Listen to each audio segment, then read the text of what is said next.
Salut tout le monde, donc c'est une journée assez spéciale. On a la visite d'influenceurs immobiliers, d'instagrammeurs. Je vais essayer de vous montrer tout ça, des villas en construction et des villas finies.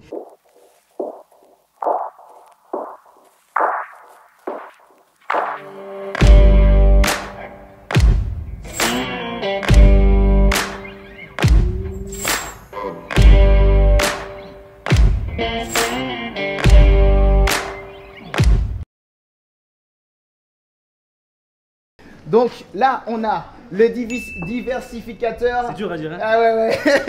T'as chaud. On a tout chaud là. Ça tape à Bali. Il est dans l'immobilier, il cartonne. Combien de biens tu as exactement? Une trentaine de biens, donc c'est pas un débutant, hein, donc on a que du lourd ici. On a Florent. Florent.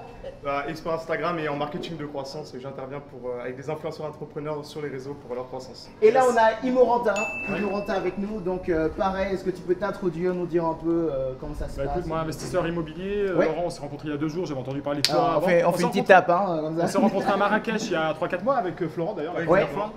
Comme quoi les séminaires ça sert. Et pareil, investisseur français, une quarantaine de biens à l'heure actuelle, et je cherche à me diversifier, donc je viens voir tes produits parce que je t'avais dit il y a quelques mois je passerai voir à Bali et on est là pour voir. Ah, vous l'avez fait tous les deux en plus, hein. La construction, des villas finies, des villas un peu plus luxueuses, j'espère que ça va vous plaire, et puis on va montrer tout ça en images. On va couper là parce qu'il fait trop chaud.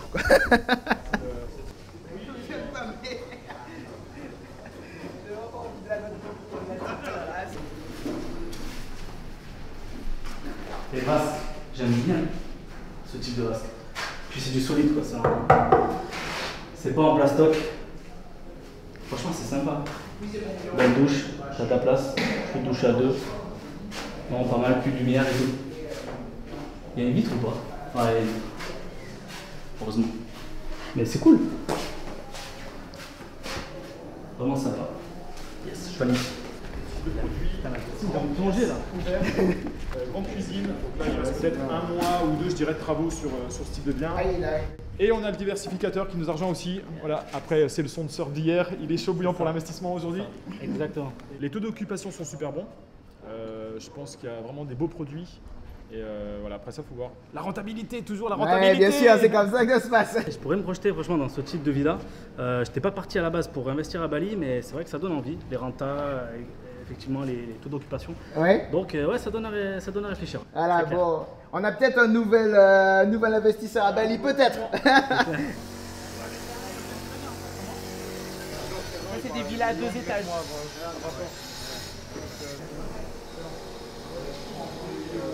Ok, donc là, on voit que c'est mieux avancé. Mais en plus, quand on va tout peindre, vous allez voir, ça fait super grand au final. On est sur une parcelle quoi de 200 mètres, 200 mètres carrés, 2 arts, 3 arts. T'as vu les briques qu'ils utilisent, c'est du 10, 8-10. Hein. Ouais. C'est le vide sanitaire, ça, non? Ouais, et c'est aussi pour la piscine. Le moteur. D'accord, ok. Ouais, ok. Les piscines, à chaque fois, elles sont assez énormes quand même. Pour la taille du terrain, elles sont cool. Hein. Ouais. Tout est optimisé.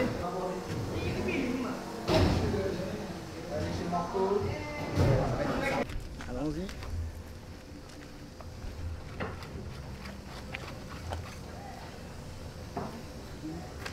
Il y a toujours un qui est à la bourre.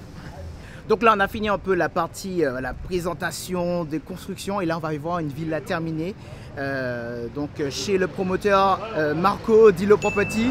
On fait un peu de pub là. Mais on va voir, je vais vous montrer à quoi ça ressemble, quelque chose de terminé, et ça va être assez sympa. J'espère que vous allez aimer.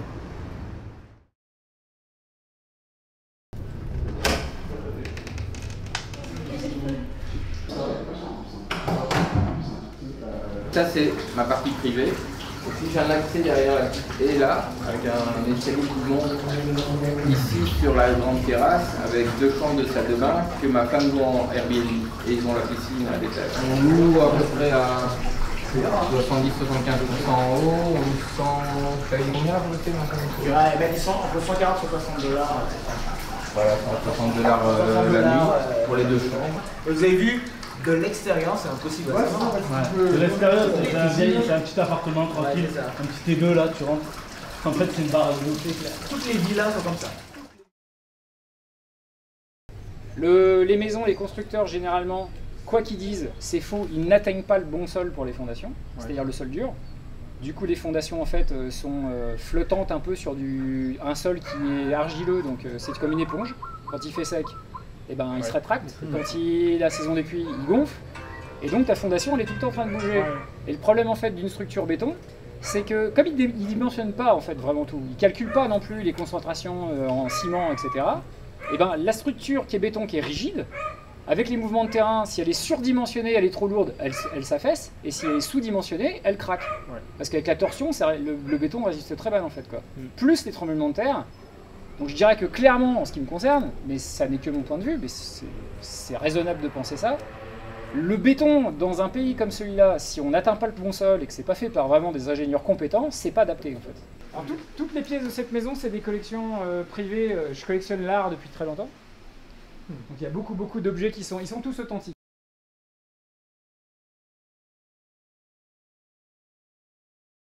À Bali, les bois sont pourris. Hein. C'est pas des bons bois à Bali. Hein. Il n'y a pas de bons bois à Bali. Ah oui, ça vient pas de Bali, ça tu l'as fait. Ça vient de Kalimantan, ça vient de Bornéo en fait. Ah oui, d'accord. Distinctes. Donc une maison de chambre et une maison 3 chambres.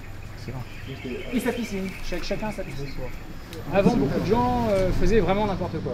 Et maintenant, il y a une régulation qui est stricte.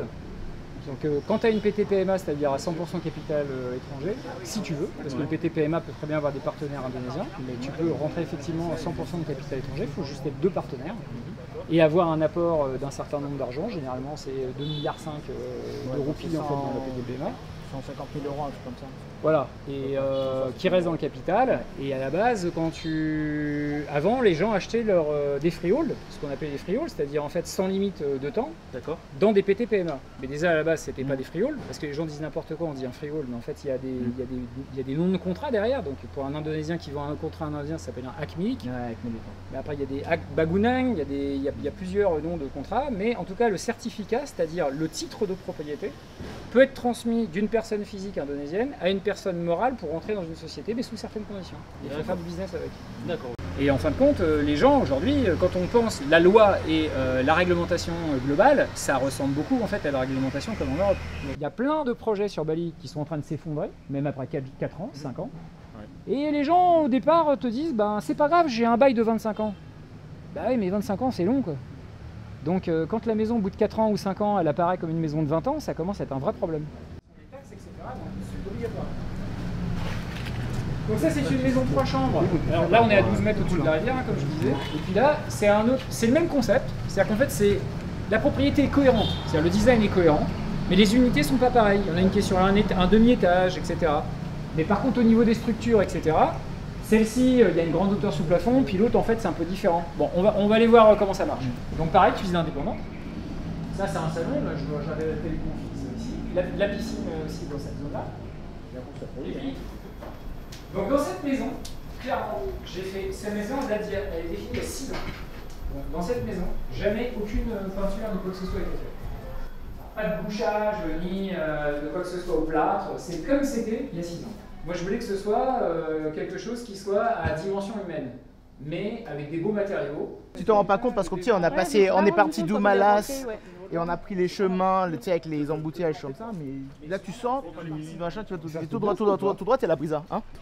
Freehold, c'est quand tu possèdes le terrain. T'as leasehold, c'est tu achètes le terrain pendant un certain nombre d'années.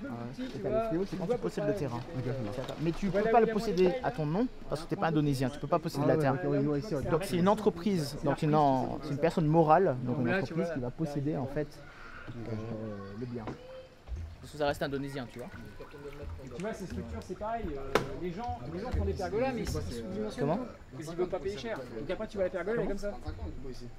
Non, là, c'est moi, je fais la mission pour une personne morale qui est indonésienne. Donc voilà, la visite s'achève ici. Donc on est dans une superbe villa. Vous aurez des images à coup sûr. J'espère que vous avez aimé en fait toute la visite. Donc on est parti d'abord de la construction, après on est allé voir une villa terminée et puis vous avez vu une villa un peu luxueuse avec toute la partie technique. N'hésitez pas bien sûr à souscrire à la chaîne, n'hésitez pas bien sûr à me contacter. Moi c'est Laurent Millot, si vous voulez me suivre sur ce que je fais sur Instagram, c'est assez simple, je suis assez réactif en plus même pour répondre aux gens, donc il n'y a pas de souci. Et puis je vous dis à la prochaine et on continue, ciao ciao.